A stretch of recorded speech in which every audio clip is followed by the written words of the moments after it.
Hi, I'm Kate from Busy Being Kate. This is my second YouTube video. My first one was just a rough introduction to who I am. I'm in this space because I'm a spiritual medium.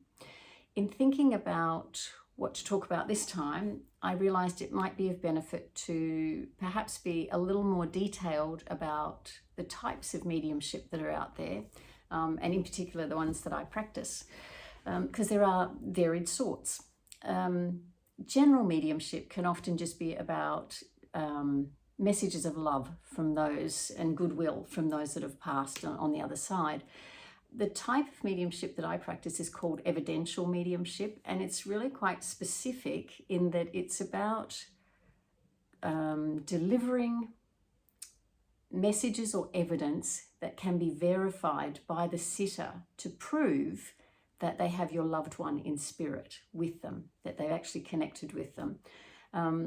It's not about just general feelings or messages. It's about specific information that can be confirmed by the sitter.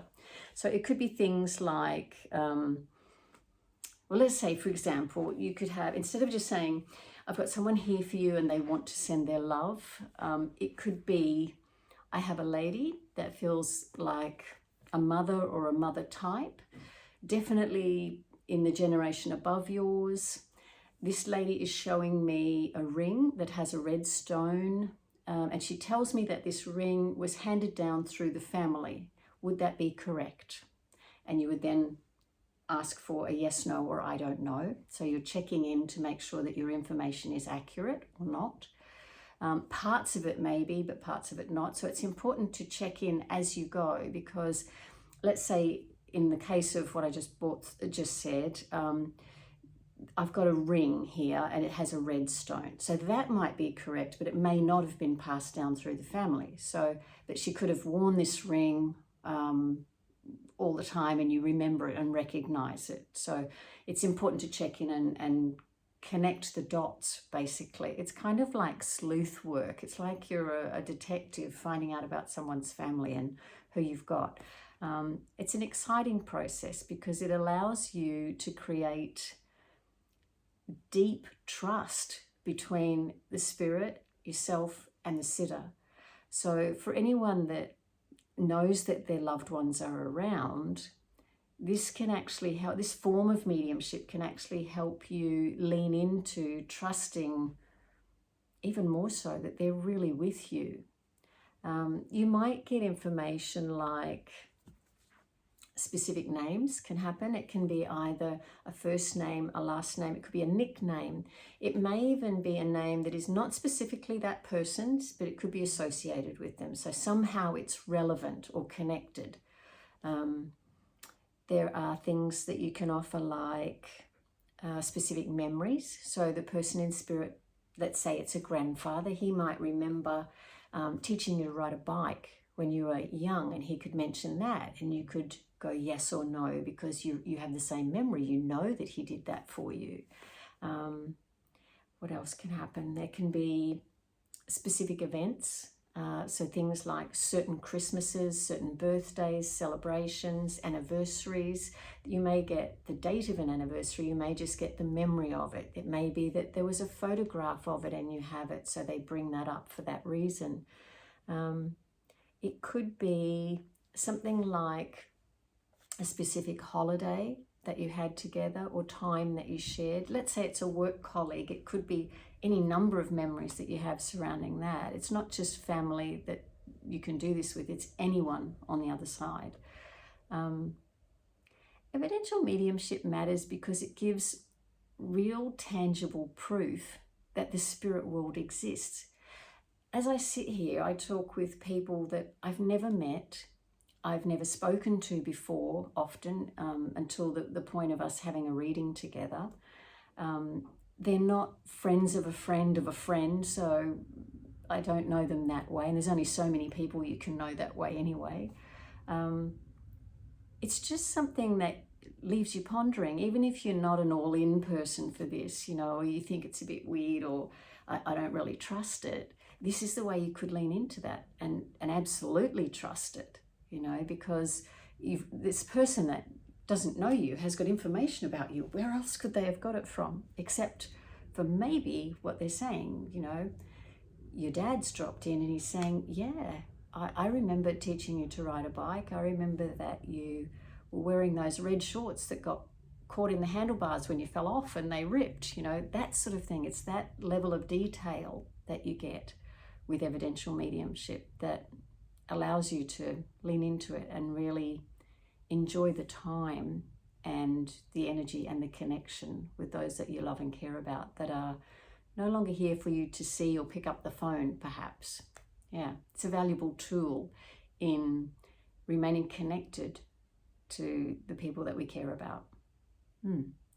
The other beautiful thing that evidential mediumship can do is it can offer evidence of events that are current. So let's say that in my household, I've been looking at buying a new car.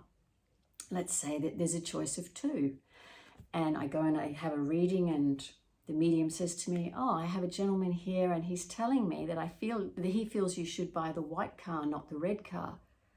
Well, wouldn't that make you think twice? Because how could somebody know what you're doing now? It's not even Googleable if you want to have that level of distrust in it.